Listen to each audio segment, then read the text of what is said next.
اللہ کے گھر کی بات آتی ہے، مسجد کی تعمیر کی بات آتی ہے، ہماری جیب سے جو 1 لاکھ دے سکتا ہے وہ 1000 دے رہا ہے، جو 1000 دے سکتا ہے وہ 100 روپے دے رہا ہے۔ ایسا کیوں ہو رہا ہے میرے ساتھی؟ چوتھے پارے کی پہلی آیت نازل ہوئی، لن تنالوا البر حتی تنفقوا مما تحبون۔ میرے بندو، تم جنت کو نہیں پا سکتے، تم نیکی کو نہیں پا سکتے، تم جنت میں تب تک نہیں جا سکتے جب تک اپنی سب سے پیاری چیز، اپنی سب سے محبوب چیز، اپنی سب سے پسندیدہ چیز تم اللہ کی راہ میں خرچ نہ کر دو۔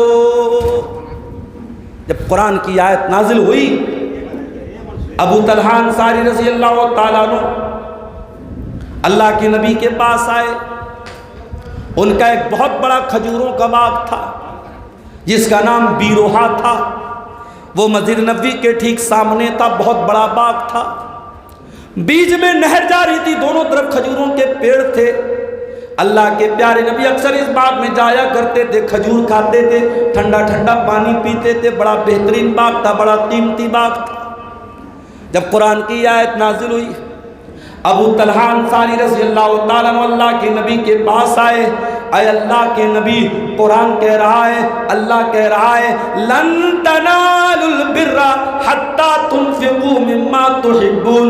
تم نیکی کو نہیں پا سکتے، تم جنت میں نہیں جا سکتے جب تک اپنی محبوب چیز اللہ کی راہ میں خرچ نہ کر دو۔ اے اللہ کے نبی، میرا سب سے محبوب مال میرا وہ کھجوروں کا باغ ہے، بیروہا ہے۔ اے اللہ کے نبی، میں آپ کو گواہ بنا کے کہتا ہوں، میں وہ سارا کا سارا باغ اللہ کی راہ میں صدقہ کر رہا ہوں۔ اللہ کے نبی بھی حیران ہو گئے اور آپ نے فرمایا، بخ بخ ذاک مال رابح، ذاک مال رابح۔ اے ابو طلحہ، وہ تو بڑا قیمتی باغ ہے، وہ تو بڑا مہنگا، بڑا قیمتی باغ ہے۔ فرمایا، ہاں اللہ کے نبی، بہت قیمتی باغ ہے، بہت مہنگا باغ ہے، مگر اللہ قرآن میں کہہ رہا ہے، لن تنالوا البر حتی تنفقوا مما تحبون۔ تم نیکی کو نہیں پا سکتے جب تک تم اللہ کی راہ میں اپنی محبوب چیز خرچ نہ کر دو۔ اے اللہ کے نبی، اس لیے میں وہ باغ اللہ کی راہ میں خرچ کر رہا ہوں۔ تاریکیوں میں یا رب مجھے روشنی عطا کر، قسطوں میں مر رہا ہوں، مجھے زندگی عطا کر۔ مجھے صرف اپنے در کا منگتا بنا دے یا رب، مجھے صرف اپنے در کا منگتا بنا دے یا رب، بن کر رہوں میں بندہ، مجھے بندگی عطا کر۔ تاریکیوں میں یا رب مجھے روشنی عطا کر۔ جنہوں نے مجھ کو پالا تو رحم ان پہ کرنا، جنہوں نے مجھ کو پالا تو رحم ان پہ کرنا، بچھ جاؤں ان کی خاطر مجھے عاجزی عطا کر۔ تاریکیوں میں یا رب مجھے روشنی عطا کر۔ میں دین حق کا پرچم لہرا دوں اس جہاں میں، تیرا دین کر دوں غالب، مجھے سروری عطا کر۔ صدیق ساجگر دے، فاروقی کرو فردے، عثمان سا غنی کر، مجھے حیدری عطا کر۔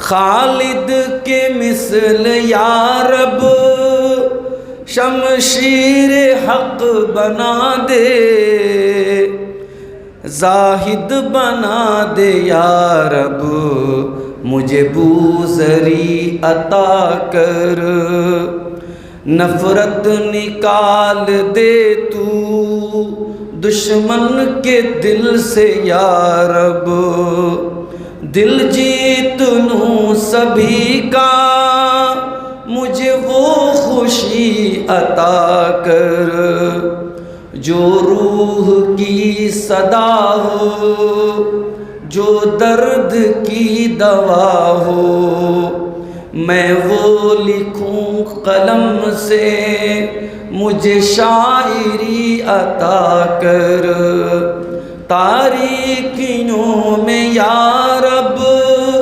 مجھے روشنی عطا کر، قسطوں میں مر رہا ہوں، مجھے زندگی عطا کر۔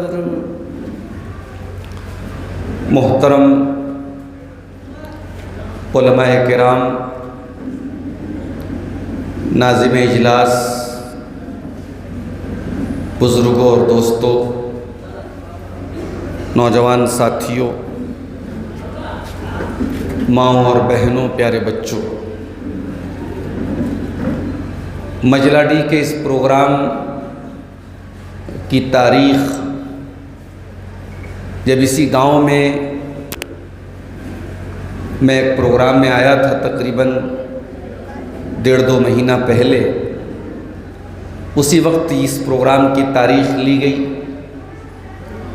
اور یہ بتایا گیا مجھے کہ جامع مسجد کی تعمیر و توسیع کے لیے یہ پروگرام ہونے والا ہے۔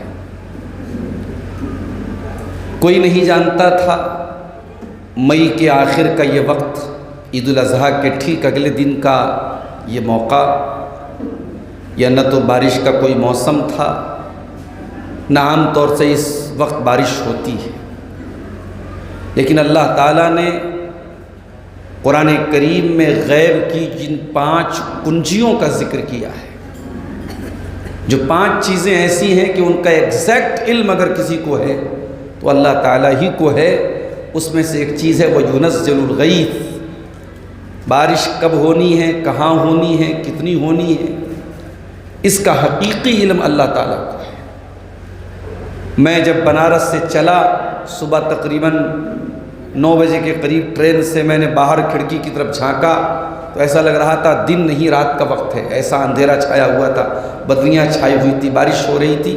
تبھی مجھے اندازہ ہو گیا کہ آج موسم بہت خراب ہونے والا ہے، اور تقریباً ہر طرف بارشیں ہوئی ہیں، اور پھر بھی آپ لوگوں نے پروگرام کو منعقد کیا، کیونکہ کافی بڑے پیمانے پر پروگرام کا اشتہار نکلا تھا، اعلان ہوا تھا، اور جامع مسجد کا معاملہ تھا، مسجد کے اندر پروگرام کو رکھا گیا۔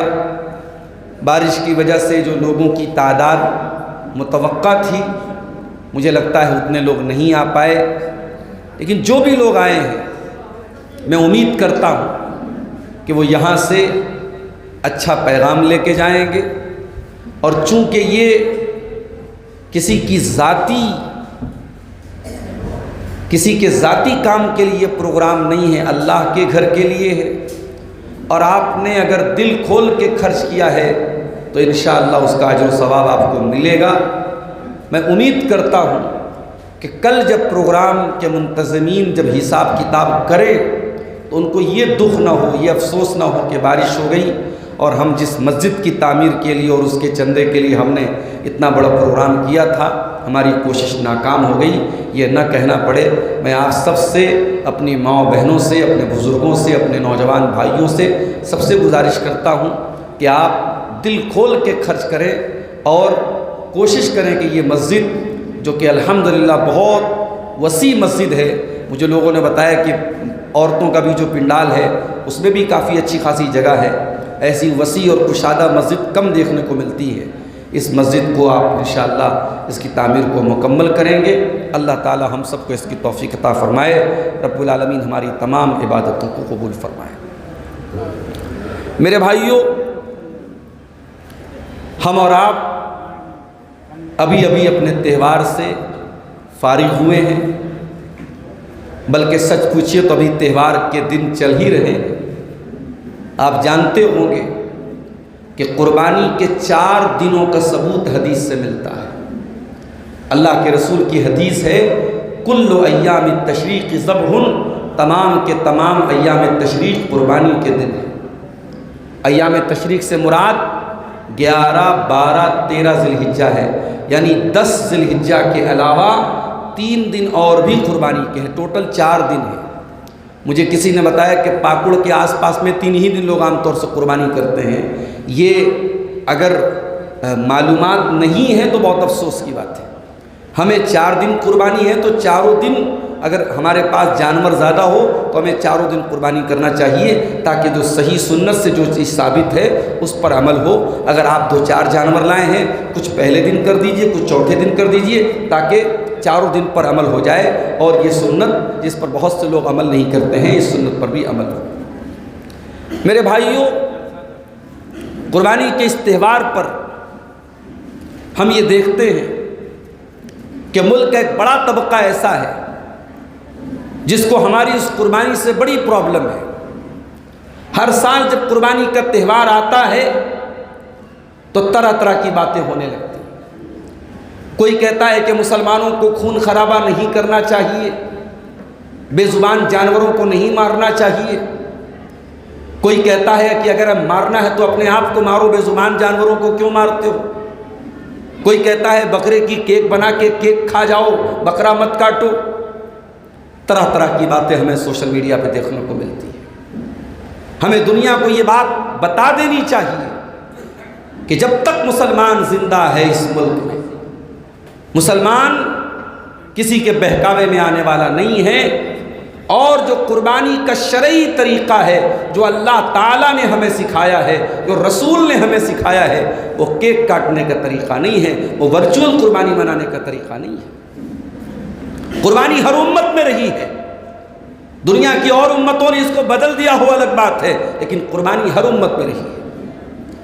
وَلِكُلِّ أُمَّةٍ جَعَلْنَا مَنْسَكًا لِيَذْكُرُوا اسْمَ اللَّهِ عَلَى مَا رَزَقَهُم مِّن بَهِيمَةِ الْأَنْعَامِ۔ ہر امت کے اندر، ہر قوم کے اندر، ہر کمیونٹی کے اندر، ہر سماج کے اندر ہم نے قربانی کا حکم دیا تھا، تاکہ اللہ تعالیٰ نے جو حلال جانور ان کو دیے ہیں، ان جانوروں کے اوپر اللہ کا نام لیں۔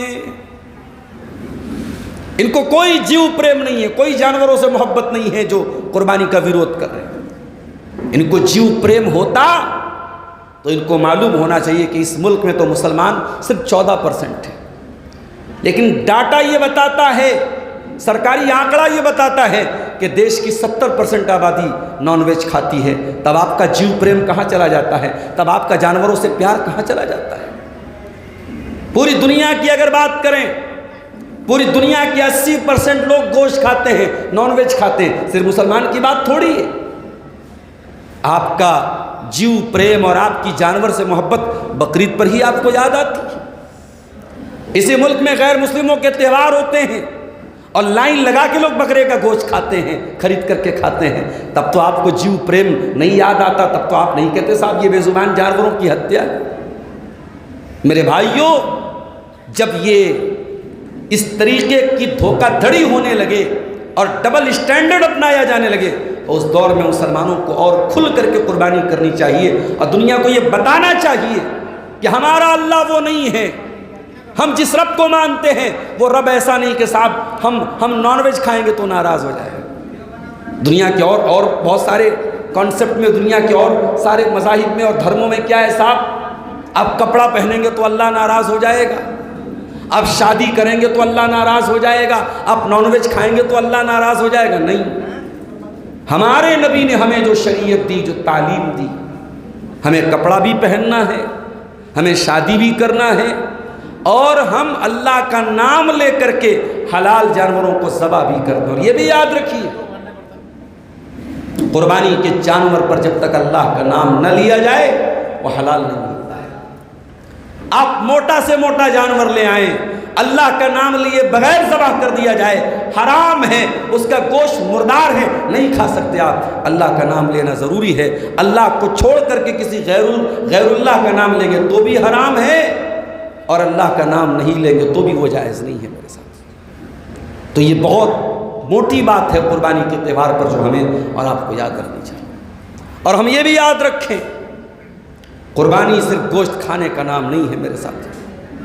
قربانی کا اصل مقصد صرف جانور لا کر کے ذبح کرنا نہیں ہے، قربانی اللہ کی توحید کا اعلان ہے میرے ساتھ۔ جب اللہ کا نام لے کے جانور کے گلے پر ہم چھری چلاتے ہیں، بسم اللہ اللہ اکبر پڑھ کر کے جانور ذبح کرتے ہیں، اللہ کے پیارے نبی نے قربانی کے ٹائم جو دعا پڑھی ہے، ذرا اس دعا کے الفاظ کے اوپر غور کرو، وہ دعا توحید کا اعلان کرتی ہے۔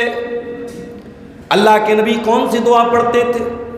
انی وجہت وجہی للذی فطر السماوات والارض حنیفا وما انا من المشرکین۔ قربانی کرنے والا جانور کے گلے پہ چھری پھیر رہا ہے اور یہ دعا پڑھ رہا ہے، انی وجہت وجہی للذی، میں اپنا چہرہ اس اللہ کی طرف کر رہا ہوں جس نے آسمانوں کو پیدا کیا، جس نے زمین کو پیدا کیا، حنیفا، میں ساری کائنات سے کٹ کر کے ساری دنیا کو چھوڑ کر کے اس اللہ کی توحید کو اپنا رہا ہوں، وما انا من المشرکین، اور میں مشرکوں میں سے نہیں ہوں۔ آج کتنے مسلمان ہیں توحید کا مطلب نہیں جانتے؟ بچہ بیمار ہو جائے کسی درگاہ پہ لے کے چلے جاتے ہیں، بچی بیمار ہو جائے، اس کو کوئی مینٹل پرابلم آ گئی، کسی پیر کے پاس لے کے جاتے ہیں، کسی درگاہ پہ لے کے جاتے ہیں۔ کتنے مسلمان ہیں قبروں کو دھویا جاتا ہے، اس کے دھونے کے بعد جو گندا پانی نکلتا ہے جس کو نالی میں بہا دینا چاہیے، وہ پانی اپنے ڈرم میں بھر کے گھر میں لاتے ہیں، اس کو برکت کا پانی سمجھ کے پیتے ہیں۔ کتنے مسلمان ہیں گلے میں تعویذ باندھتے، ہاتھ میں تعویذ باندھتے ہیں، کتنے مسلمان ہیں جو قبروں پہ جا کے سجدہ کرتے ہیں، کتنے مسلمان ہیں جو حضرت علی کو مشکل کشا کہتے ہیں، شیخ عبد القادر جیلانی کو غوث اعظم کہتے ہیں، خواجہ معین الدین اجمیری کو غریب نواز کہتے ہیں، کتنے مسلمان ہیں جو ہر وقت اللہ کے رسول کو مدد کے لیے پکارتے ہیں۔ میرے پیارے ساتھیوں، ایسا مسلمان جو قبروں پہ سجدہ کرتا ہو، ایسا مسلمان جو گنڈے اور تعویذ پہنتا ہو، ایسا مسلمان جو اللہ کو چھوڑ کر کے دوسروں کو اللہ کا حق دیتا ہو، وہ لاکھ قربانی کر لے، وہ لاکھ حج کر لے، وہ لاکھ عمرہ کر لے، اس کی نیکیاں اللہ تعالیٰ کیا کام نہیں دیں گی، اس کی نیکیوں کا ثواب اس کو اللہ تعالیٰ کیا نہیں ملے گا۔ آج جمعہ کا دن تھا، آپ نے سورہ کہف پڑھی ہوگی، سورہ کہف میں یہ آیت بھی آپ نے ضرور پڑھی ہوگی، قُلْ هَلْ نُنَبِّئُكُمْ بِالْأَخْسَرِينَ أَعْمَالًا، اے نبی آپ فرما دیجئے کیا میں تم کو ان لوگوں کے بارے میں نہ بتا دوں جو عمل کے اعتبار سے سب سے زیادہ خسارے میں ہیں، گھاٹے میں ہیں، الَّذِينَ ضَلَّ سَعْيُهُمْ فِي الْحَيَاةِ الدُّنْيَا وَهُمْ يَحْسَبُونَ أَنَّهُمْ يُحْسِنُونَ صُنْعًا۔ یہ وہ لوگ ہیں جن کی دنیا کی ساری نیکیاں برباد ہو جائیں گی اور وہ یہ سمجھتے رہے کہ انہوں نے بڑا اچھا کام کیا ہے، وہ تو نیکی سمجھ کر کرتے رہے مگر ان کی نیکیاں اللہ کے یہاں برباد ہو جائیں گی۔ توحید نہیں معلوم ہے مسلمان کو، شرک نہیں معلوم ہے مسلمان کو، اور حج پہ حج کر رہا ہے۔ ابھی آپ نے ویڈیو دیکھا ہوگا وسیم اکرم کا، پاکستانی کرکٹر وسیم اکرم، وہ حج کرنے گئے ہیں صاحب، وہ شیطان کو کنکری مار رہے ہیں، بالنگ کے اسٹائل میں کنکری مار رہے ہیں۔ کیا ہو رہا ہے صاحب؟ آپ کرکٹ کھیلنے گئے وہاں؟ کچھ لوگوں نے کہا صاحب اس پر کوئی تنقید مت کیجئے، ہیں تو وہ بیچارے سچے دل کے آدمی ہیں، تب تو حج کرنے گئے۔ حج کرنے جانے کا یہ مطلب نہیں ہے کہ آپ وہاں جا کے منمانی کریں۔ ارے کوئی چپل اتار کے مار رہا ہے وہاں جمرات پہ، اللہ کے نبی نے چنے کے برابر کنکری ماری تھی بس، اور جب آپ نے کنکری منگوائی تھی اور عبداللہ بن عباس نے لا کے رکھی تھی 7 کنکری چنے کے برابر چھوٹی چھوٹی کنکری، تو اللہ کے نبی نے اس موقع پر کہا تھا خبردار اس سے بڑی بڑی کنکری مت لانا۔ اے عبداللہ بن عباس، تم نے بہت صحیح کنکری تم لائے ہو، ایاکم والغلو، اے عبداللہ بن عباس تم بھی سن لو، اے میرے صحابہ تم بھی سن لو، دین کے اندر غلو سے بچنا۔ غلو کا مطلب کیا ہے؟ غلو کا مطلب یہ ہے کہ جس کا جو مقام ہے اس سے زیادہ اس کو دینا، جس کی جو جگہ ہے اس سے زیادہ اس کو جگہ دینا۔ آپ نے فرمایا اسلام کے اندر غلو سے بچنا۔ تم سے پہلے کی امتیں اس لیے ہلاک ہو گئی، وہ غلو کیا کرتی تھیں۔ وسیم اکرم صاحب، ہمیں آپ کے ایمان پر شک نہیں ہے، ہمیں آپ کی دینداری پر شک نہیں ہے، مگر آپ اپنے بالنگ کے اسٹائل میں وہاں جو جمرات کو کنکری مار رہے ہیں، معاف کیجیے، یہ طریقہ اسلام کا نہیں ہے، یہ طریقہ نبی کا نہیں ہے، یہ غلو ہے جو آپ اسلام کے اندر پیدا کر رہے ہیں، یہ جہالت ہے، یہ اسلام کے اصولوں سے ناواقفیت کا نتیجہ ہے میرے پیارے ساتھی۔ مسلمان سب جانتا ہے، سب سیکھتا ہے، دنیا کا ہر علم سیکھتا ہے، نہیں سیکھتا ہے تو قرآن و حدیث نہیں سیکھتا ہے۔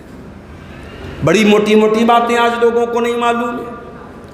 قربانی کرنے کی دعا لوگ بار بار پوچھتے ہیں، میں نے کہا بھیا دعا یاد نہیں ہے کوئی مسئلہ نہیں ہے، بسم اللہ اللہ اکبر پڑھ کے قربانی کر لو، دل میں نیت کر لو اے اللہ اس قربانی کو میری طرف سے میرے پریوار کی طرف سے قبول فرما لے۔ اگر دل میں نیت کر لو تب بھی ہو جائے گا، اگر پڑھ سکتے ہو تو اتنا پڑھ لو، اللہم تقبل منی ومن اہل بیتی، اے اللہ اس قربانی کو میری طرف سے قبول فرما لے، میرے گھر والوں کی طرف سے قبول فرما لے۔ اتنا پڑھ کے بسم اللہ اللہ اکبر پڑھ کے ذبح کر دو، ہو گئی قربانی، کوئی مشکل طریقہ نہیں۔ حج کرنے گئے ہیں لوگ، وہاں سے بھی فون کر کے پوچھتے ہیں مولوی صاحب طواف کے دوران پہلے چکر کی کون سی دعا ہے، دوسرے چکر کی کون سی دعا ہے؟ ارے اللہ کے بندو، اسلام بہت ہی سمپل دین ہے، طواف کر رہے ہو، خانہ کعبہ کے چکر لگا رہے ہو، ہر چکر میں الگ دعا پڑھنے کی کوئی ضرورت نہیں ہے، جتنی دعائیں آپ کو یاد ہے وہ پڑھ لینا۔ اگر دعائیں یاد نہیں ہیں اپنی زبان میں، تم بنگلہ جانتے ہو بنگلہ پڑھ لینا، تم جھارکھنڈ کی بھاشا جانتے ہو جھارکھنڈ کی بھاشا میں پڑھ لینا، تم ہندی اردو جانتے ہو ہندی اردو میں مانگ لینا، اپنی جس زبان میں تم چاہو اللہ سے دعا مانگ لینا۔ اللہ دل کی آواز کو سمجھتا ہے، اللہ دل کی زبان کو جانتا ہے۔ ہاں طواف کے دوران صرف حجر اسود اور رکن یمانی کے دوران ربنا آتنا فی الدنیا حسنہ وفی الآخرۃ حسنہ وقنا عذاب النار، یہ دعا پڑھنا سنت سے ثابت ہے، باقی 7 چکروں میں الگ سے کوئی دعا ثابت نہیں ہے۔ ہم نے دین کو مشکل بنا دیا میرے پیارے ساتھی، دین بہت آسان تھا، ہم نے اپنی جہالت کی وجہ سے ہم دین کو سیکھنا نہیں چاہتے، ہم اپنے علماء سے جڑنا نہیں چاہتے، علماء سے پوچھنا نہیں چاہتے، اپنی معلومات میں اضافہ کرنا نہیں چاہتے، ہمیں ریڈی میڈ چیزیں چاہیے۔ ہمارے گاؤں میں پروگرام ہوتا ہے، ہمارے گھر کے پڑوس میں پروگرام ہے، کتنے لوگ ہیں مجراڈی کے جو گھر میں آرام سے لیٹے ہیں، ان کو معلوم ہے کوئی سدھارتھ نگر سے چل کے آیا ہے، کوئی بنارس سے چل کے آیا ہے، کوئی جو ہے پیپل جوریا سے چل کے آیا ہے، علماء کا پورا ایک جماعت آئی ہے، مگر کتنے بدنصیب ہیں ہم اور آپ کہ ہم صاحب عبدالغفار صاحب موبائل پر آئیں گے، ہم لائیو دیکھ لیں گے، ہم یوٹیوب پر دیکھ لیں گے، ہم تقریر سننے نہیں آئیں گے۔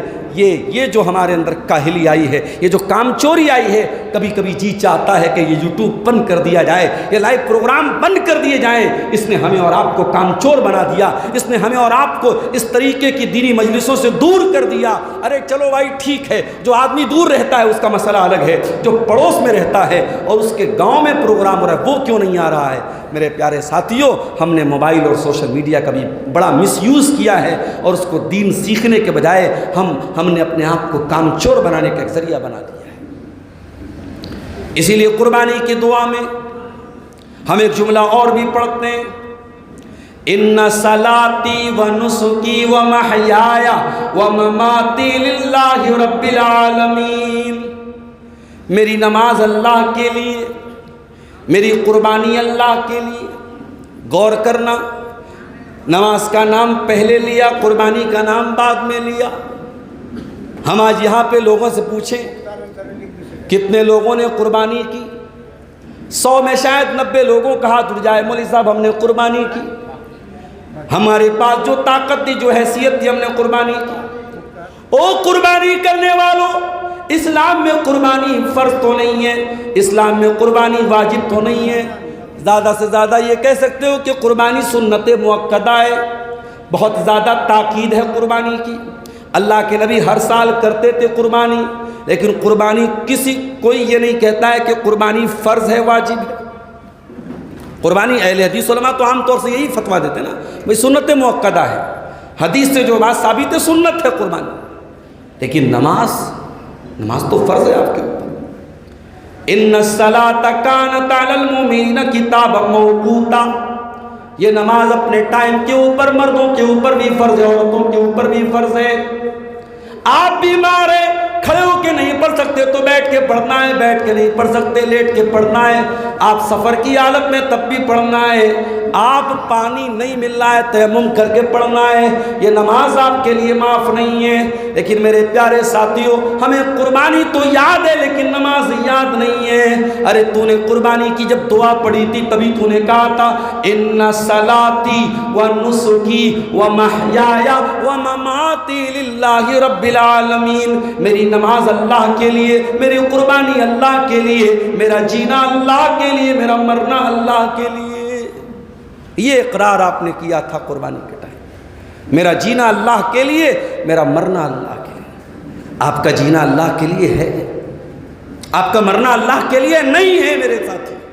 بڑی صاف بات ہے، ہم مسلمان قربانی کر رہے ہیں، لاکھوں کے بکرے کاٹے گئے، کروڑوں کے بکرے کاٹے گئے، مگر ہم اللہ کے لیے نہیں جی رہے، اللہ کے لیے نہیں مر رہے ہیں میرے ساتھی۔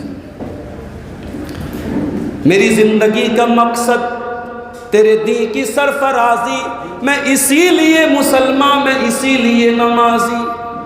میرے پیارے ساتھیوں، ہم اس دنیا میں انجوائے کرنے کے لیے نہیں پیدا کیے گئے، ہم کھیل تماشا کرنے کے لیے نہیں بنائے گئے۔ وَمَا خَلَقْتُ الْجِنَّ وَالْإِنسَ إِلَّا لِيَعْبُدُونَ، اللہ تعالیٰ نے ہمیں اور آپ کو اپنی عبادت کے لیے پیدا کیا ہے۔ ہم اس دنیا میں پیدا کیے گئے اللہ کی عبادت کرنے کے لیے۔ اگر آپ کی زندگی میں اللہ کی عبادت کا ٹائم نہیں ہے، اگر آپ 24 گھنٹے میں ایک بار بھی اللہ کے آگے جھکنا نہیں چاہتے ہیں، اللہ کے آگے سجدہ نہیں کرنا چاہتے ہیں، اگر فجر کی اذان کی آواز آتی ہے الصلاۃ خیر من النوم، نماز نیند سے بہتر ہے، اور آپ اپنا بستر چھوڑنے کو تیار نہیں ہیں، آپ اپنی نیند کو قربان کرنے کو تیار نہیں ہیں، تو جانوروں کی قربانی کا ڈرامہ نہ کیجئے۔ جانور کی قربانی کوئی بہت بڑا کمال نہیں ہے میرے ساتھیوں۔ اصل قربانی یہ ہے جب قربانی کی دعا میں جس بات کا اقرار کرتے ہیں میری زندگی اللہ کے لیے، میرا مرنا اللہ کے لیے۔ کبھی غور کرو میرے ساتھیوں، قربانی کا سارا میٹیریل تو ہم خود کھا جاتے ہیں۔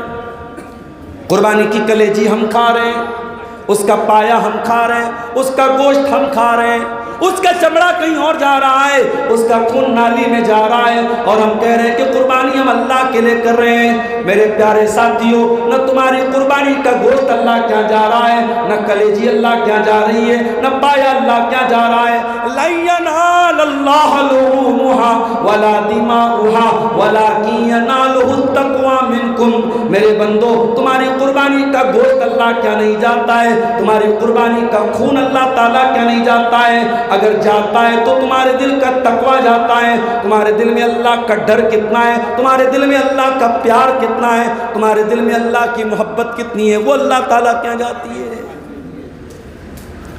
ہمارا حال تو بہت برا ہے میرے ساتھ۔ ہم تو موقع آئے، میں دیکھ رہا ہوں آج کل ٹی وی کے اوپر سوشل میڈیا پر ایسے نام نہاد مسلمانوں جو ٹی وی چینل پر چند ہزار روپے میں بک جاتے اور آ کے کہتے ہیں کہ ہاں اسلام میں قربانی اچھی چیز نہیں ہے، ہمیں کچھ اور کر لینا چاہیے، غریبوں کی مدد کر دینی چاہیے، ہمیں جانور کو نہیں مارنا چاہیے۔ ٹوپی لگا کر کے اپنے آپ کو مسلمان کہہ کر کے کوئی اگر ٹی وی چینل پر آ کر اس طریقے کی بات کرتا ہے تو جی چاہتا ہے کہ ایک تھپڑ لگا دیا جائے، تجھے کس نے کہا تھا وہاں جا کے تو اسلام کا نام لیا۔ اسلام کو غیروں نے نہیں، اپنی صفوں میں موجود غداروں نے سب سے زیادہ نقصان پہنچایا ہے میرے پیارے ساتھی۔ یاد رکھو، صرف جانور کی قربانی کرنے کا نام قربانی نہیں ہے، قربانی اپنی ناجائز اچھاؤں کو مارنے کا نام ہے، قربانی اپنی ناجائز خواہشات کو مارنے کا نام ہے، قربانی اگر ضرورت پڑے اللہ کی راہ میں اپنی سب سے محبوب چیز کو قربان کر دینے کا نام ہے میرے ساتھ۔ آج محبوب چیز اللہ کی راہ میں دینا ہے، ہم تو نہیں دینا چاہتے، ہم تو اپنی محبوب چیز اللہ کی راہ میں نہیں دینا چاہتے۔ ہم تو دین سے بھاگنا چاہتے ہیں، دین سے بچنا چاہتے ہیں۔ علامہ ابن جوزی رحمۃ اللہ علیہ کی ایک کتاب ہے، اس کا نام ہے المدہش، 1000 پیج کی کتاب ہے۔ اس میں ایسے ایسے واقعات علامہ ابن جوزی نے بیان کیے جو انسان کو ڈرا دیتے ہیں۔ اس کا نام ہی المدہش، ڈرانے والی کتاب۔ اس میں علامہ ابن جوزی نے ایک جگہ بڑی پیاری لائن لکھی ہے، کل میں وہ لائن پڑھ رہا تھا۔ علامہ ابن جوزی کہتے ہیں اگر بننا ہے تو ابو بکر صدیق کے جیسے بنو، سبقت کرنے والے۔ بڑے غور سے سننا مجراڈی والو، میری ماں بہنوں تم بھی سننا، میرے بزرگوں تم بھی سننا۔ علامہ ابن جوزی لکھتے ہیں کہ بننا ہے تو ابو بکر صدیق کے جیسے بنو، نیکی میں آگے آگے رہنے والے۔ اور اگر یہ نہیں بن سکتے تو کم سے کم معاذ اسلمی کے جیسے بن جاؤ، توبہ کرنے والے، اللہ سے معافی مانگنے والے۔ ابو بکر صدیق کون تھے؟ ابو بکر صدیق وہ تھے کہ جن کا نام لے کے اللہ کے نبی فرماتے ہیں ان من امن الناس علیہ فی صحبتہ و مالہ ابا بکر، میرے اوپر سب سے زیادہ اگر کسی کا احسان ہے، سب سے زیادہ اگر کسی نے میرے اوپر مال خرچ کیا ہے، سب سے زیادہ اگر کسی نے میرا ساتھ دیا ہے، ابو بکر نے ساتھ دیا ہے۔ ابو بکر کا میرے اوپر بڑا احسان ہے۔ اور آپ یہ بھی فرماتے ہیں او لوگو، مسجد نبوی کے اندر جتنے لوگوں کی کھڑکیاں اور دروازے کھلے ہوئے ہیں، سب کی کھڑکیاں بند کر دی جائیں، سب کے دروازے بند کر دیے جائیں، الا خوکت ابی بکر، سوائے ابو بکر کے دروازے کے، ابو بکر کا دروازہ بند نہ کیا جائے، ابو بکر کی کھڑکی بند نہ کی جائے۔ یہ ابو بکر کون تھے؟ آئیے میں اس کی 1-2 مثالیں آپ کو دیتا ہوں اور سمجھانے کی کوشش کرتا ہوں کہ ابو بکر کون تھے۔ اللہ کے نبی کو ہجرت کرنا ہے، صحابہ دھیرے دھیرے مدینہ جا رہے ہیں، اللہ کے پیارے نبی ابھی مدینہ نہیں جا رہے ہیں، ابھی آپ کو اللہ تعالیٰ کی طرف سے اجازت نہیں ملی ہے۔ مکہ کے کافروں کو پتہ چلا مسلمان دھیرے دھیرے مدینہ جا رہے ہیں، مسلمانوں کو پناہ لینے کے لیے ایک مضبوط جگہ مل گئی ہے۔ مکہ کے کافروں نے ایک میٹنگ بلائی، بڑے بڑے سردار ان کے اکٹھا ہوئے۔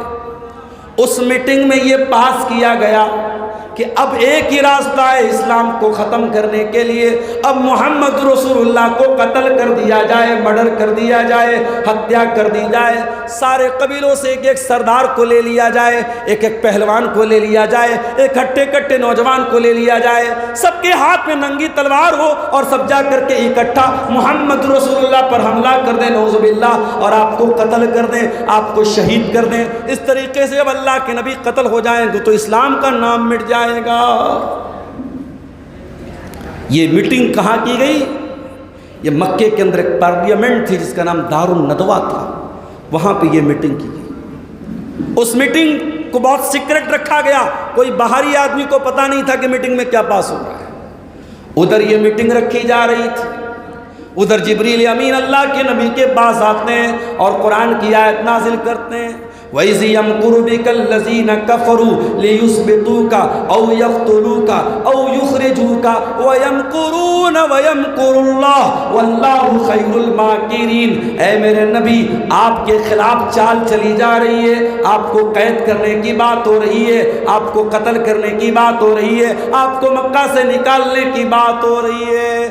جبریل علیہ السلام آتے ہیں اور کہتے ہیں اللہ کے نبی اب آج کی رات آپ کو مکے میں نہیں رہنا ہے، آپ کو نکل جانا ہے۔ دوپہر کا ٹائم تھا، ابو بکر صدیق اپنے گھر میں آرام کر رہے تھے۔ نبی اکرم نے آ کے دروازہ کھٹکھٹایا، ابو بکر صدیق نے دروازہ کھولا، دیکھا سامنے اللہ کے پیارے نبی ہیں۔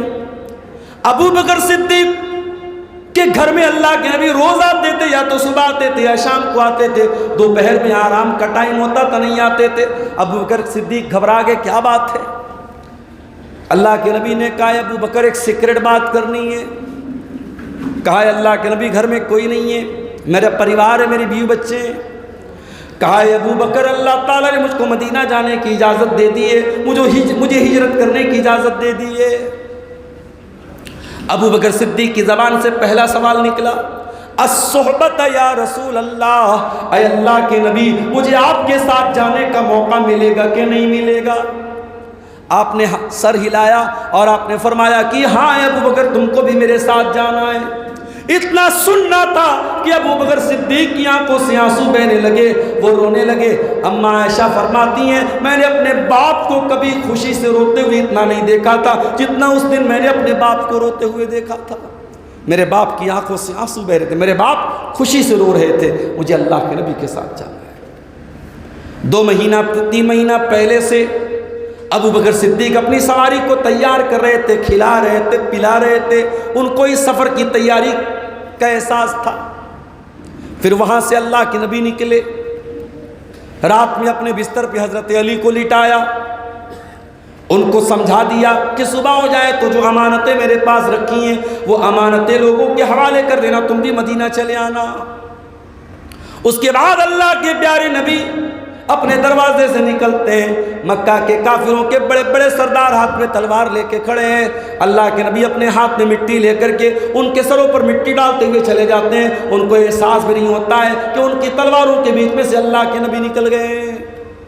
اور وہاں سے اللہ کے نبی نکلنے کے بعد 3 دن تک غار ثور میں رہتے ہیں میرے ساتھی۔ غار ثور میں جب اللہ کے نبی جاتے ہیں، ابو بکر صدیق بھی وہاں پہ جاتے ہیں، وہاں بہت سارے سوراخ تھے اس غار میں۔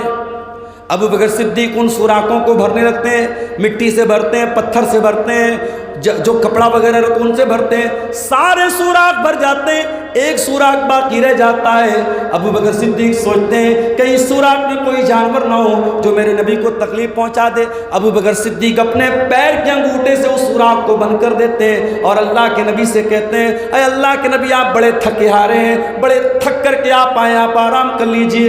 اللہ کے پیارے نبی ابو بکر صدیق کی گود میں سر رکھ کر کے سو جاتے ہیں۔ اس سوراخ میں کوئی زہریلا جانور تھا جو نکلنے کی کوشش کر رہا تھا، لیکن ابو بکر صدیق کے پیر کا انگوٹھا اسے نکلنے نہیں دے رہا تھا۔ وہ جانور بار بار ڈنک مار رہا تھا، کاٹ رہا تھا۔ ابو بکر صدیق کو تکلیف ہو رہی تھی مگر وہ اپنا پیر نہیں ہٹا رہے تھے کیونکہ اللہ کے نبی آرام کر رہے تھے، اللہ کے رسول کے آرام میں خلل نہ پڑے، اس لیے ابو بکر صدیق اپنا پیر نہیں ہٹا رہے تھے۔ جانور جب بار بار ڈنک مارنے لگا، ابو بکر صدیق کو تکلیف ہوئی اور آنکھ سے آنسو گرے اور وہ آنسو جناب محمد رسول اللہ کے اوپر پڑ گئے۔ اللہ کے پیارے نبی کی نیند کھلی، آپ نے کہا ابو بکر کیا بات ہے، کیوں رو رہے ہو، تمہاری آنکھوں میں یہ آنسو کیوں ہیں؟ کہا ہے اللہ کے نبی اس بل کے اندر کوئی جانور ہے جو مجھے ڈس رہا ہے، مجھے کاٹ رہا ہے، اسی کی تکلیف ہے، میں پیر نہیں ہلا رہا تھا کہ آپ کو تکلیف نہ ہو جائے۔ آپ نے کہا پیر ہٹاؤ، پیر ہٹایا، آپ نے اپنا لعاب لگا دیا، وہاں پہ اپنا تھوک لگا دیا۔ ابو بکر صدیق کہتے ہیں پھر مجھ کو اس پیر میں کوئی تکلیف نہیں بچی۔ یہ ابو بکر صدیق تھے میرے ساتھی۔ ابو بکر صدیق ہمیشہ نیکی کے معاملے میں آگے آگے رہنے والے تھے۔ ایک مرتبہ اللہ کے نبی صحابہ کے ساتھ بیٹھے تھے، آپ نے فرمایا من اصبح منکم اليوم صائما، تم میں سے کون ہے جو آج روزہ رکھ کے آیا ہے، کون نفلی روزہ رکھ کے آیا ہے؟ رمضان کا مہینہ نہیں تھا، عام دن تھا۔ آپ نے فرمایا کیا کوئی ایسا ہے جو نفلی روزہ رکھ کے آیا ہے؟ ابو بکر صدیق نے ہاتھ اٹھایا، ہاں اللہ کے نبی میں روزے کی حالت میں ہوں۔ پھر آپ نے پوچھا من اطعم منکم اليوم مسکینا، تم میں سے کون ہے جو کسی غریب کو کھانا کھلا کے آیا ہے؟ پھر ابو بکر کا ہاتھ اٹھا، ہاں اللہ کے نبی میں غریب کو کھانا کھلا کے بھی آیا ہوں۔ پھر آپ نے پوچھا من عاد منکم اليوم مریضا، تم میں سے کون ہے جو کسی مریض کی عیادت کر کے آیا ہے، کسی بیمار کو دیکھ کے آیا ہے، کسی بیمار کی تیمارداری کر کے آیا ہے؟ پھر ابو بکر صدیق کا ہاتھ اٹھا، اے اللہ کے نبی میں ایک بیمار کی عیادت کر کے آیا ہوں۔ پھر آپ نے چوتھا سوال کیا من شہید منکم اليوم جنازۃ، تم میں سے کوئی ایسا ہے جو کسی مسلمان کے جنازے میں شامل ہوا ہو؟ پھر ابو بکر صدیق کا ہاتھ اٹھا، اے اللہ کے نبی میں ایک مسلمان کے جنازے میں بھی شامل ہو گیا ہے۔ آپ نے 4 نیکیوں کا نام لیا، نفل روزہ کا نام لیا، غریب کو کھانا کھلانے کا نام لیا، مریض کی عیادت کا نام لیا، اور مسلمان کے جنازے میں شامل ہونے کا نام لیا۔ چار نیکیوں کا نام آپ نے لیا، اور ہر بار ہاتھ اگر کسی نے اٹھایا تو ابوبکر صدیق نے اٹھایا۔ آپ نے فرمایا مجتمعن فی امرئ الا دخل الجنہ، یہ نیکی کے 4 کام اگر ایک دن میں کوئی انسان کر لیتا ہے وہ جنت میں چلا جائے گا، وہ جنتی ہے۔ اے ابوبکر تم یہ 4 کام کر کے آئے ہو، تم بھی جنتی ہو۔ یہ ابوبکر صدیق تھے۔ ہمارا اور آپ کا حال یہ ہے، مسجد میں چندہ ہو رہا ہے، ہم لاکھ روپیہ دے سکتے ہیں تو ہم انتظار کر رہے ہیں کہ شک مرتضیٰ صاحب ہمارا نام پکاریں گے تب ہم جا کر کے 1 لاکھ لکھوائیں گے۔ نہیں میرے ساتھی، آپ انتظار نہ کیجئے، آپ پیچھے کی لائن میں مت بیٹھیے، آپ آگے بڑھیے، آپ ابوبکر صدیق کے طریقے پر چلیے، آپ ابوبکر صدیق کے نقش قدم پہ چلیے۔ آپ قربانی کر کے آئے ہیں اور قربانی میں یہ اعلان کر کے آئے ہیں ان صلاتی و نسکی و محیایا و مماتی للہ رب العالمین، میری نماز اللہ کے لیے، میری قربانی اللہ کے لیے، میرا جینا اللہ کے لیے، میرا مرنا اللہ کے لیے۔ اب علامہ ابن جوزی کی وہ لائن یاد کیجئے۔ علامہ ابن جوزی لکھتے ہیں بننا ہے تو ابوبکر صدیق کے جیسے بنو، نیکیوں میں سبقت کرنے والے بنو، نیکیوں میں کمپٹیشن کرنے والے بنو۔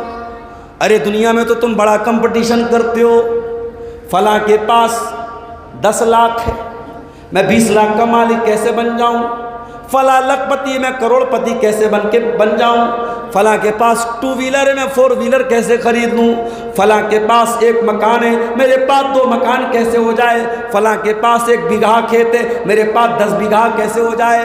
تم دنیا میں تو بڑا کمپٹیشن کرتے ہو، تم دنیا میں تو بڑا مقابلہ کرتے ہو۔ قرآن کہتا ہے وَسَارِعُوا إِلَىٰ مَغْفِرَةٍ مِّن رَّبِّكُمْ وَجَنَّةٍ عَرْضُهَا السَّمَاوَاتُ وَالْأَرْضُ، میرے بندو تم اللہ تعالیٰ کی مغفرت کو پانے کے لیے مقابلہ کیوں نہیں کرتے، تم جنت کو پانے کے لیے مقابلہ کیوں نہیں کرتے، تم جنت کے لیے کمپٹیشن کیوں نہیں کرتے، تم جنت کے لیے مقابلہ کرو، تم جنت کے لیے کمپٹیشن کرو۔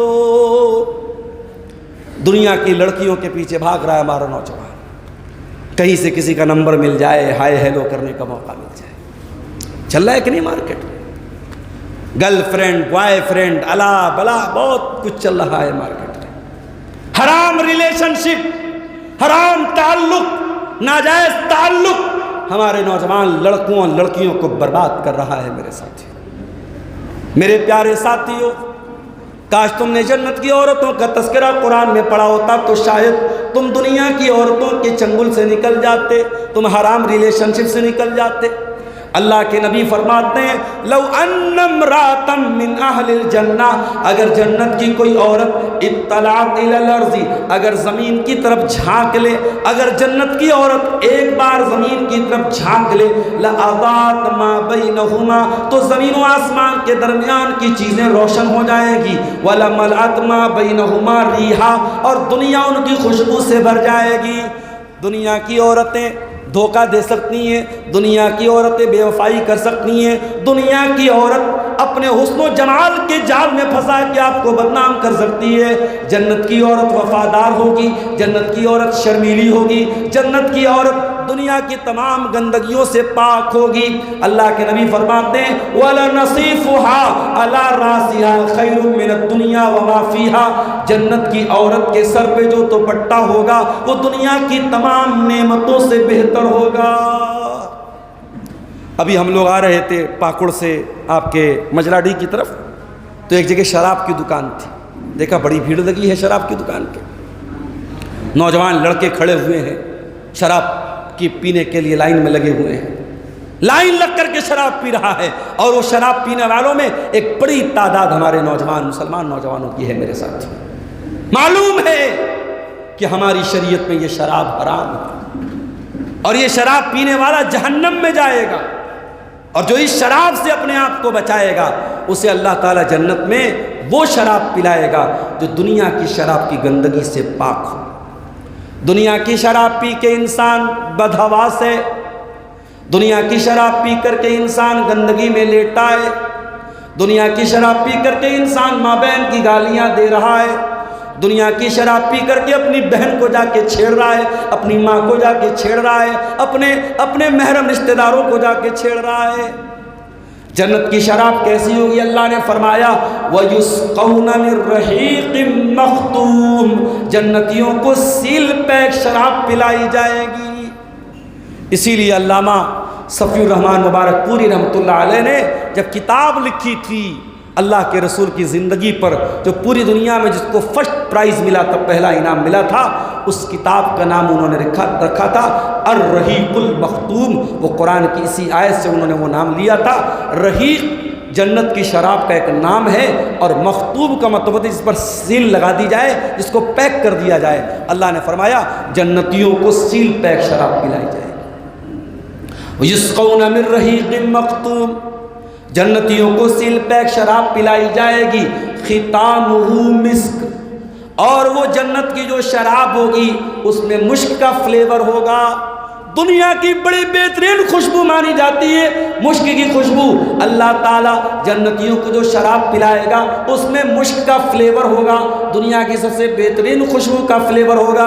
اس کے بعد اللہ نے فرمایا وَفِي ذَلِكَ فَلْيَتَنَافَسِ الْمُتَنَافِسُونَ، میرے بندو تمہیں مقابلہ تو اس کے لیے کرنا چاہیے، تم کو کمپٹیشن تو اس کے لیے کرنا چاہیے، تم کو جنت کے لیے آگے بڑھنا چاہیے، تم کو جنت کے لیے محنت کرنا چاہیے۔ میرے پیارے ساتھیوں، صحابہ نے کمپٹیشن کیا ہے تو جنت کے لیے کیا ہے۔ صحابہ اگر آگے بڑھے ہیں تو جنت کے لیے آگے بڑھے۔ ایک مرتبہ اللہ کے نبی فرماتے ہیں جنت کے 8 دروازے ہوں گے، جو نماز کا پابند ہوگا اس کو نماز والے دروازے سے جنت میں لے کے جایا جائے گا، جو جہاد اللہ کی راہ میں کرتا ہوگا اس کو جہاد والے دروازے سے لے کے جایا جائے گا، جو اللہ کی راہ میں صدقہ خیرات بہت زیادہ کرے گا اس کو باب الصدقہ سے لے کے جایا جائے گا، جو روزہ بہت زیادہ رکھے گا اس کو باب الریان سے لے کے جایا جائے گا۔ جنت کے 8 دروازے ہوں گے، وہ 8 الگ الگ نیکیوں کے نام پہ ہوں گے۔ اس میں ایک دروازے کا نام ریان ہوگا، ریان سے روزے دار لوگ جائیں گے۔ مگر روزے کی بات آئی ہے تو ایک بات آپ کو بتا دیتا ہوں، سال میں 5 دن روزہ رکھنا حرام ہے۔ کوئی بتا سکتا ہے کہ کون سے 5 دن روزہ رکھنا حرام ہے؟ کسی کو معلوم؟ ایک تو عید والے دن آپ روزہ نہیں رکھ سکتے، دوسرے آپ بقرعید والے دن بھی روزہ نہیں رکھ سکتے، اور بقرعید کے بعد 3 دن، یہ ٹوٹل سال میں 5 دن ہیں جس میں روزہ رکھنا حرام ہے۔ یہ کھانے پینے کا دن ہے، آپ روزہ نہیں رکھ سکتے میرے ساتھ۔ باقی دنوں میں آپ روزہ رکھیے، اور نفل روزہ جتنا زیادہ آپ رہیں گے اتنا زیادہ آپ کو ثواب ملے گا۔ جنت کے 8 دروازوں میں ایک دروازے کا نام ریان ہے۔ اللہ کے نبی فرماتے ہیں جنت کے 8 دروازے ہوں گے، ان 8 دروازوں میں سے نیکی کرنے والے جائیں گے۔ ابو بکر صدیق وہیں پر موجود تھے، وہ کہنے لگے اے اللہ کے نبی، کیا کوئی ایسا بھی ہوگا جو اتنا زیادہ نیکی کرنے والا ہوگا، اتنی زیادہ نیکیوں کی ویرائٹی اس کے پاس ہوگی کہ وہ جنت کے 8 دروازوں سے بلایا جائے گا؟ آپ نے فرمایا ہاں اے ابو بکر، ایسے بھی لوگ ہوں گے جو جنت کے 8 دروازوں سے بلائے جائیں گے۔ وَأَرْجُو أَن تَكُونَ مِنْهُمْ، اور اے ابو بکر مجھے امید ہے کہ تم بھی انہی میں شامل رہو گے۔ ابو بکر صدیق انہی میں سے شامل ہوں گے جو جنت کے 8 دروازوں سے بلائے جائیں گے۔ ان کے پاس اتنی ورائٹی ہے نیکیوں کی، اتنی طرح کی انہوں نے نیکیاں کی ہیں کہ اللہ تعالیٰ جنت کے 8 دروازوں سے ان کو بلائے گا۔ اب علامہ ابن جوزی کی وہ لائن یاد کرو، علامہ ابن جوزی کہتے ہیں ارے بننا ہے تو ابو بکر صدیق کے جیسا بن، ورنہ ماعز بن مالک اسلمی کے جیسا بن۔ اور ایک واقعہ سن لیجئے، جنگ تبوک کا موقع ہے، گرمی کا موسم ہے، مئی جون کا مہینہ ہے، کھجور کے پکنے کا ٹائم ہے، مدینہ سے 700 کلومیٹر دور کا لمبا سفر کرنا ہے، اس زمانے کی سپر پاور سے رومیوں سے مقابلہ کرنا ہے۔ اللہ کے پیارے نبی اپنے صحابہ کے سامنے اعلان کرتے ہیں میرے صحابہ بہت لمبا سفر ہم کو کرنا، ہمارے پاس سواری نہیں ہے، ہمارے پاس مال نہیں ہے، ہمارے پاس اسباب نہیں ہے، اے میرے صحابہ اس لشکر کے لیے جو تعاون کرے گا، جو چندہ دے گا، جو مدد کرے گا، میں اس کو جنت کی گارنٹی دیتا ہوں، میں گارنٹی دیتا ہوں کہ وہ انسان جنت میں جائے گا۔ عمر فاروق اپنے گھر آتے ہیں، اپنے گھر کا سارا مال اکٹھا کرتے ہیں، بہت سوچ وچار کرنے کے بعد آدھا سامان گھر چھوڑتے ہیں، آدھے سامان کو تھیلے میں رکھتے ہیں اور پیٹھ پہ لاد کے لے کے آتے ہیں اور لا کر کے اللہ کے نبی کے قدموں میں رکھ دیتے ہیں۔ نبی نے دیکھا عمر فاروق اتنا سارا مال لے کے آئے، سامان لے کے آئے، کہا اے عمر یہ بتاؤ اتنا سارا تم سامان لے کے آئے ہو، ما ابقیت لأہلک، اپنے گھر والوں کے لیے تم کیا چھوڑ کے آئے ہو؟ گھر والوں کے لیے کچھ چھوڑ کے آئے ہو یا نہیں آئے ہو؟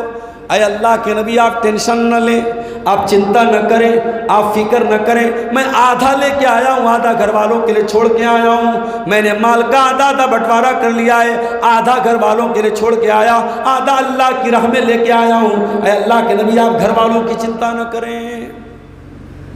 عمر فاروق اپنے دل میں بڑے خوش ہو رہے ہیں، آج میں نے جو کام کر دیا ہے وہ ابو بکر صدیق بھی نہیں کر سکتے۔ نیکی کے معاملے میں ہمیشہ ابو بکر صدیق کا پہلا نمبر آتا ہے، آج میرا پہلا نمبر آئے گا، اتنا بڑا کام تو ابو بکر صدیق بھی نہیں کر سکتے، میں آدھا مال لے کے آیا ہوں، آدھا چھوڑ کے آیا ہوں۔ یہ سوچ سوچ کر کے حضرت عمر بہت خوش ہو رہے ہیں۔ تھوڑی دیر کے بعد ابو بکر صدیق آتے ہیں، وہ بھی ایک تھیلا لے کے آئے، ایک جھولا لے کے آئے، اس میں ان کے گھر کا بہت سارا مال ہے، سامان ہے۔ اللہ کے پیارے نبی نے دیکھا ابو بکر صدیق اتنا سارا مال لے کے آئے، ان سے بھی سوال کیا ما ابقیت لأہلک، اے ابو بکر یہ بتاؤ تم گھر والوں کے لیے کیا چھوڑ کے آئے ہو؟ کہا اے اللہ کے نبی آج اسلام کو میرے مال کی ضرورت ہے، آج اللہ کے دین کو میرے مال کی ضرورت ہے، میں اتنا بڑا بے وفا تو نہیں ہوں، میں اتنا بڑا مطلبی تو نہیں ہوں، میں اتنا بڑا خود غرض تو نہیں ہوں، آج میں اپنے بچوں کے لیے مال بچاؤں، اسلام کو میرے مال کی ضرورت ہے، میں گھر والوں کے لیے مال بچاؤں۔ اے اللہ کے نبی ابقیت لہم اللہ ورسولہ، میں گھر والوں کے لیے اللہ کو چھوڑ کے آیا ہوں، اس کے رسول کو چھوڑ کے آیا ہوں، میں گھر میں مال چھوڑ کے نہیں آیا ہوں، میں سارا کا سارا مال لے کے آیا ہوں، میں گھر میں ایک پیسہ بھی چھوڑ کے نہیں آیا، سارے مال پہ جھاڑو لگا کے آیا ہوں۔ اے اللہ کے نبی میں گھر والوں کو اللہ کی محبت دے کے آیا ہوں، میں رسول کی محبت دے کے آیا ہوں، میں کچھ اور چھوڑ کے نہیں آیا ہوں، میں سارا کا سارا مال لے کے آیا ہوں۔ عمر فاروق رونے لگے، آنکھوں سے آنسو بہنے لگے اور کہنے لگے واللہ ما اصحابک ابدا، اے ابو بکر عمر تیرا مقابلہ نہیں کر سکتا، عمر تیرے برابر نہیں ہو سکتا۔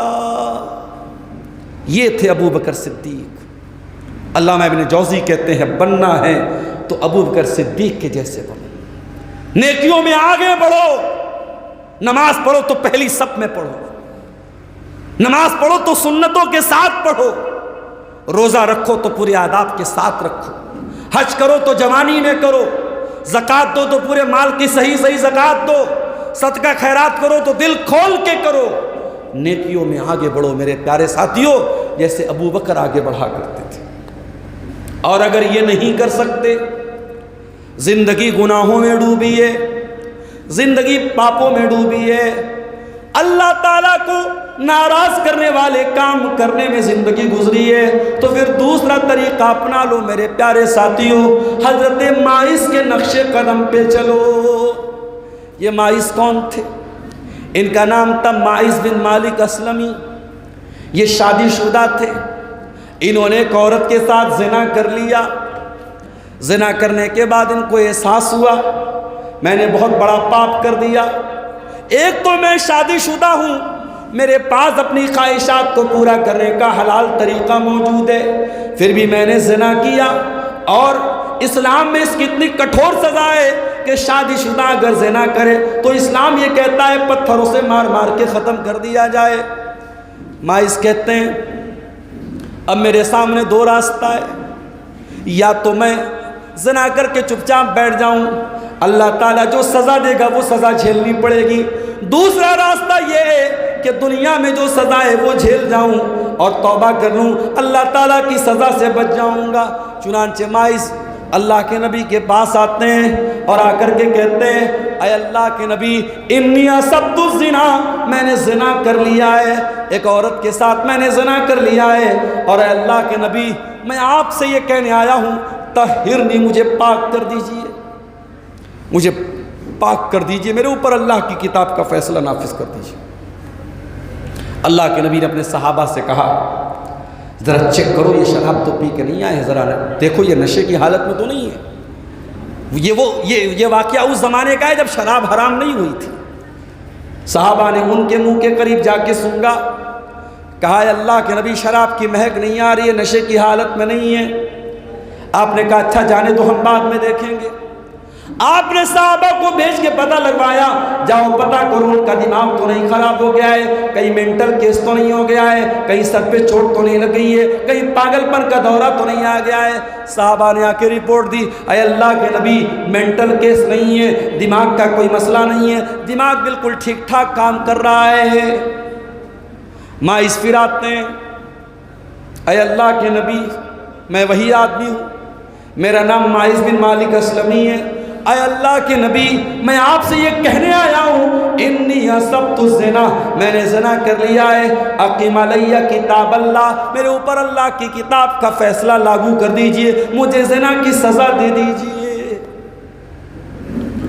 نبی نے کہا حل زاجاتہ حل باشرتہ، اے مائز غور کر کے بتاؤ، سوچ سمجھ کے بتاؤ، کہیں ایسا تو نہیں کہ تم نے اس عورت کو صرف ٹچ کیا ہو، کہیں ایسا تو نہیں تم نے اس عورت کو صرف کس کیا ہو، کہیں ایسا تو نہیں تم غلط فہمی کے شکار ہو، تم نے زنا نہیں کیا ہے، کیا تم نے اس عورت کے ساتھ وہی کام کیا ہے جو ایک شوہر اپنی بیوی کے ساتھ کرتا ہے؟ ہاں اللہ کے نبی مجھے کوئی غلط فہمی نہیں ہے، میں اقرار کرتا ہوں، میں اعتراف کرتا ہوں میں نے زنا کیا ہے، مجھے سزا دے دی جائے۔ اللہ اکبر۔ دنیا کی عدالتوں میں مجرم آتا ہے اور پولیس کو اور جج کو اور وکیل کو پیسہ دیتا ہے، کیوں؟ تاکہ مجھے سزا نہ ملے، سزا سے بچنے کے لیے مجرم بھاگتا ہے، لیکن اللہ کا ڈر جب پیدا ہو جائے میرے پیارے ساتھیوں تو مجرم خود آتا ہے عدالت میں چل کر کے اور آ کر کے اپنے جرم کا اقرار کرتا ہے اور سزا کا مطالبہ کرتا ہے۔ اللہ کے پیارے نبی بار بار ٹالنے کی کوشش کر رہے ہیں، مائز اسلمی بار بار کہہ رہے ہیں اللہ کے نبی مجھے ٹالنے کی کوشش نہ کیجئے، میں نے زنا کیا ہے اور مجھے سزا دے دیجئے، مجھے پاک کر دیجئے۔ نبی اکرم نے حکم دیا، گڈھا کھودا گیا، پتھر مارے جانے لگے، مائز اسلمی کو پتھر مارے جانے لگے، وہ درد سے چلانے لگے، وہ رونے لگے۔ صحابہ کرام بھی یہ منظر دیکھ رہے ہیں، ایک انسان زنا کر کے آیا ہے اور خود اپنے آپ کو پتھر مروا کے ختم کروا رہا ہے۔ پتھر مارتے مارتے جب مائز کی روح نکل گئی، جب مائز کا انتقال ہو گیا، ان کی لاش کو گڈھے سے نکالا گیا، ان کو کفنایا گیا، ان کا جنازہ اللہ کے پیارے نبی نے پڑھایا۔ صحابہ نے کہا اللہ کے نبی آپ نے ایک زناکار کا جنازہ کیوں پڑھایا، آپ نے غلط کام کرنے والے کا جنازہ کیوں پڑھایا؟ آپ نے فرمایا او لوگو کیا تم نے نہیں دیکھا اس نے سچی توبہ کی تھی، یہ چاہتا تو بچ سکتا تھا، یہ چاہتا تو بھاگ سکتا تھا، اس نے جو غلط کام کیا یا تو یہ جانتا تھا یا اللہ جانتا تھا، لیکن اس نے آ کر کے سچی توبہ کی ہے۔ او لوگو لقد تاب توبۃ لو قسمت بین 70 من اہل المدینہ، اگر اس کی توبہ کو مدینہ کے 70 گنہگاروں میں بانٹ دیا جائے تو 70 گنہگاروں کے لیے اس کی توبہ کافی ہو جائے گی۔ او لوگو یہ سچی توبہ کر کے آیا ہے، اس کی توبہ کا مذاق نہ اڑاؤ۔ او مجلاڈی والو ذرا غور کرو، علامہ ابن جوزی کی اس لائن کو یاد کرو۔ ابن جوزی کہتے ہیں یا تو ابو بکر صدیق کے جیسے نیکی کرنے والے بنو یا پھر مائز اسلمی کے جیسے توبہ کرنے والے بن جاؤ۔ اگر شیطان غلط راستے پہ ڈال چکا ہے، اگر گناہوں کی دنیا پہ چلے گئے ہو، اگر گناہوں کی دلدل میں چلے گئے ہو، آ جاؤ توبہ کر لو، اللہ سے معافی مانگ لو، اللہ اب بھی تم کو معاف کرنے کو تیار ہے، اللہ تمہاری توبہ قبول کرنے کو تیار ہے۔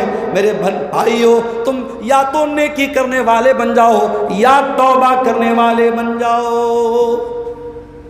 ایک اور واقعہ سنیے توبہ کا، یہ تو حضرت مائز کا واقعہ تھا، اسی کے جسٹ کچھ دنوں کے بعد اللہ کے نبی کے پاس ایک عورت آتی ہے، اور بعض علماء نے لکھا ہے کہ یہی وہ عورت تھی جس کے ساتھ مائز نے زنا کیا تھا، یہ بھی شادی شدہ عورت تھی۔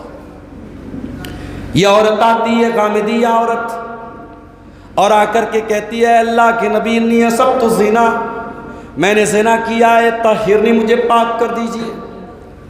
آپ نے اس کو بھی ٹالنے کی کوشش کی، اس نے کہا ہے اللہ کے نبی مجھے ٹالنے کی کوشش نہ کیجئے، میں جھوٹ نہیں بول رہی ہوں، میں نے زنا کیا ہے، میرا ضمیر مجھے ملامت کر رہا ہے، میں اپنے آپ کو معاف نہیں کر پا رہی ہوں، مجھے زنا کی سزا دے دیجئے۔ اے اللہ کے نبی میں نے زنا کیا ہے، میں حمل سے بھی ہوں، میں پریگننٹ ہوں، مجھے اس کی سزا دے دیجئے، ختم کر دیجئے۔ آپ نے فرمایا تم نے زنا کیا ہے، تمہارے بچے کا کیا قصور ہے، جاؤ جب بچہ پیدا ہو جائے تب آ جانا۔ زنا ہوتا ہے تو ایبارشن بڑا عام ہو گیا ہے، مسلم علاقوں کے ڈاکٹروں نے بتایا ہے، لیڈی ڈاکٹروں نے 16 سال کی بچیاں آ رہی ہیں ایبارشن کروا رہی ہیں، کنواری لڑکیاں جن کی شادی نہیں ہوئی ہے، اسکول میں پڑھنے والی، کالج میں پڑھنے والی لڑکیاں وہ آ کر کے ایبارشن کروا رہی ہیں، اور یہ مسلمان علاقے کے ڈاکٹر نے اور جو لیب چلاتا ہے، جو جانچ کرتا ہے، اس نے بتایا، الٹرا ساؤنڈ کرنے والے نے بتایا، یہ قوم کہاں جا رہی ہے میرے پیارے ساتھیوں، اس قوم کی لڑکیاں کہاں جا رہی ہیں، اس قوم کے لڑکے کہاں جا رہی ہیں۔ اس کے بعد اگر ہم یہ کہتے ہیں فلاں ہم پر ظلم کر رہا ہے، فلاں ہم کو مار رہا ہے، فلاں ہم کو پیٹ رہا ہے، تو بند کر دو رونا دھونا، سب سے بڑے ظالم ہم ہیں، سب سے بڑے غدار ہم ہیں۔ ہم اپنے آپ کو مسلمان کہیں اور ہماری جوان جوان لڑکیاں زنا کریں، ہمارے جوان جوان لڑکے زنا کریں، تو یہ چلو بھر پانی میں ڈوب مرنے کا مقام ہے میرے پیارے ساتھی۔ زنا بھی ہو رہا ہے، اور اس سے بڑا پاپ کیا ہو رہا ہے، بچے کو قتل کیا جا رہا ہے، ایبارشن ہو رہا ہے، ماں کے پیٹ میں بچے کو مارا جا رہا ہے۔ نبی نے کہا نہیں، بچہ پیدا ہو جائے تب آنا تو میرے پاس۔ 9 مہینے کا ٹائم دے دیا اللہ کے نبی نے، 9 مہینہ گزر گیا، شاید اللہ کے نبی کو بھی اس عورت کے بارے میں اب یاد نہیں تھا، صحابہ کو بھی یاد نہیں تھا، سب بھول گئے تھے۔ 9 مہینے کا ٹائم مل گیا تھا اپرادھی کو بچنے کے لیے۔ اے اللہ یہ کیسی عدالت ہے جہاں اپرادھی کو بھاگنے کا موقع مل رہا ہے مگر اپرادھی بھاگ نہیں رہا ہے۔ 9 مہینے کے بعد بچہ پیدا ہوا، عورت بچے کو گود میں لیتی ہے، لے کر کے اللہ کے نبی کے پاس آتی ہے۔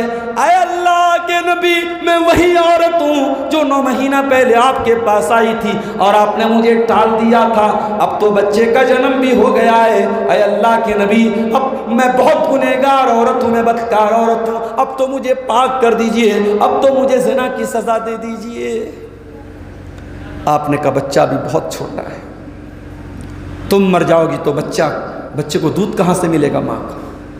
ایک کام کرو، جاؤ، جب تک بچہ تمہارا دودھ پی رہا ہے تمہاری سزا کو ہم تاخیر کر دیتے ہیں، تمہاری سزا معاف کر دیتے ہیں، تب تک کے لیے جاؤ، جب بچہ دودھ چھوڑ دے، جب روٹی کھانے لگے تب تم میرے پاس آ۔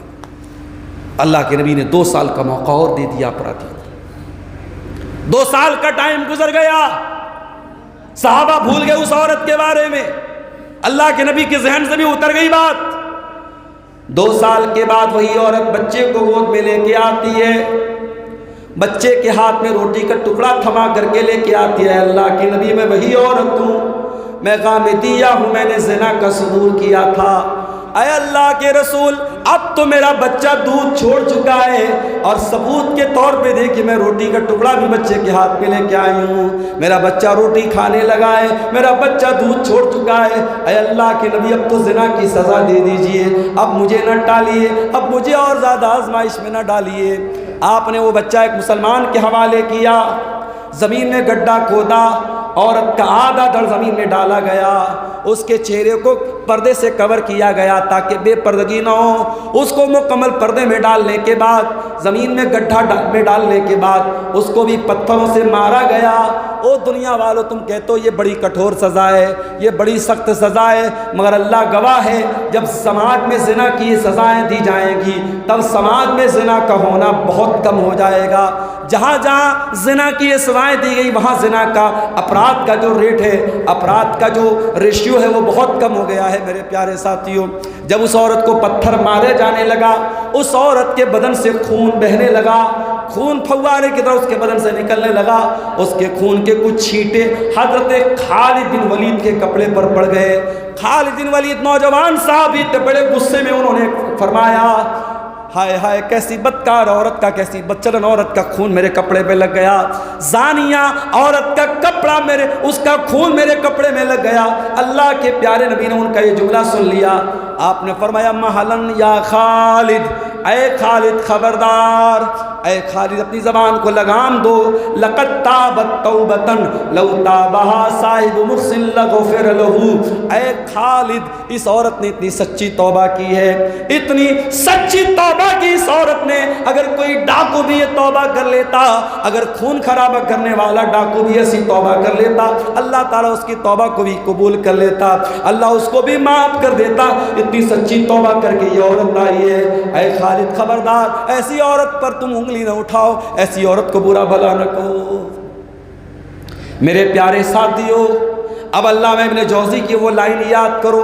ابن جوزی کیا لکھتے ہیں؟ او لوگو یا تو ابو بکر صدیق کے جیسے بن جاؤ، نیکیوں میں آگے بڑھنے والے بن جاؤ، یا پھر حضرت ماعز کے جیسے، یا پھر میں اس میں اپنی طرف سے بڑھا رہا ہوں کہ یا پھر اس غامدی عورت کے جیسے توبہ کرنے والے بن جاؤ۔ او میرے پیارے ساتھیو، اگر آپ گناہ کر کر کے تھک گئے ہو، اللہ تعالیٰ تو معاف کرتے کرتے نہیں تھکا ہے، اللہ تو آج بھی تم کو معاف کرنے کو تیار ہے، وہ تو آج بھی چاہتا ہے تم اللہ سے سچی توبہ کر لو۔ او اپنے باس کے سامنے تم نے بہت آنسو بہائے ہوں گے، دنیا کے سامنے تم نے بہت آنسو بہائے ہوں گے، دنیا والے تمہارے آنسوؤں کا مذاق اڑائیں گے، دنیا والے تمہارے رونے کا مذاق اڑائیں گے۔ ارے رونا ہے تو اللہ کی بارگاہ میں جا کے رو لیا کرو، رونا ہے آنسو بہانا ہے تو اللہ کے سامنے جا کے آنسو بہا لو۔ اللہ کے سامنے رونے والا کبھی شرمندہ نہیں ہوتا، اللہ کے سامنے رونے والا کبھی ذلیل نہیں ہوتا۔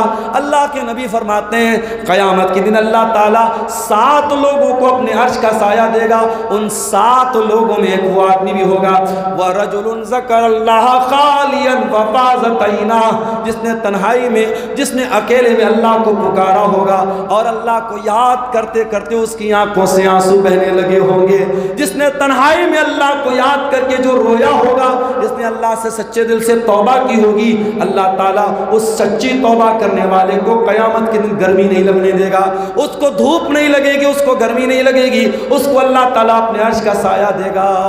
میرے پیارے ساتھیوں، اس اللہ سے سچی توبہ کرو۔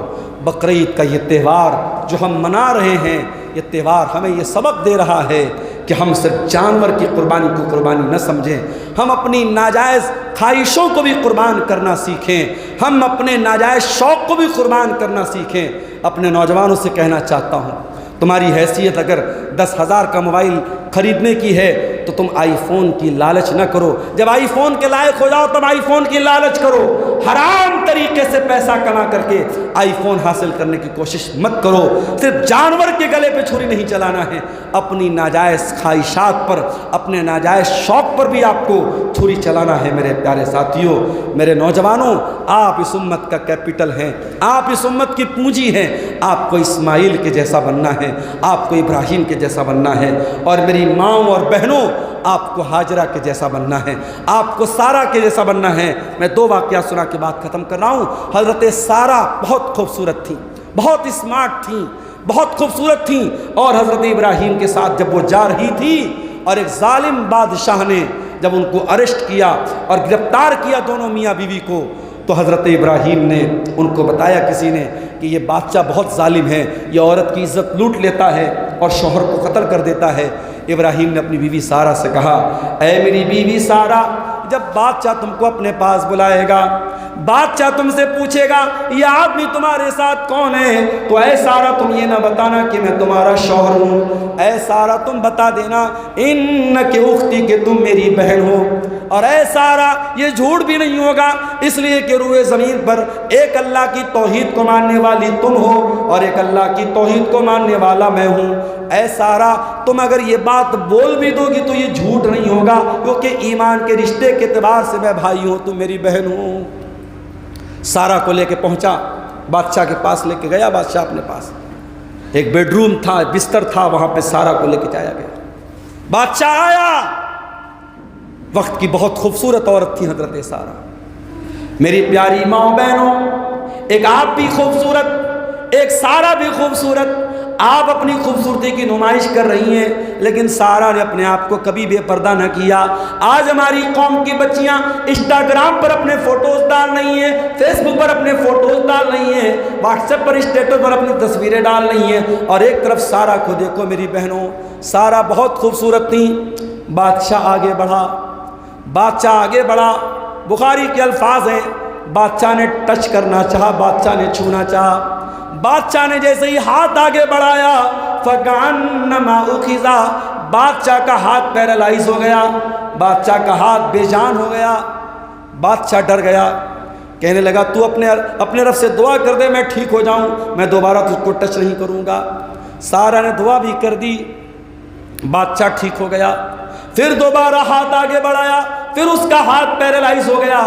3 بار لگاتار ایسا ہوا، اور تینوں بار سارا نے دعا کر دی، اس کا ہاتھ ٹھیک ہو گیا۔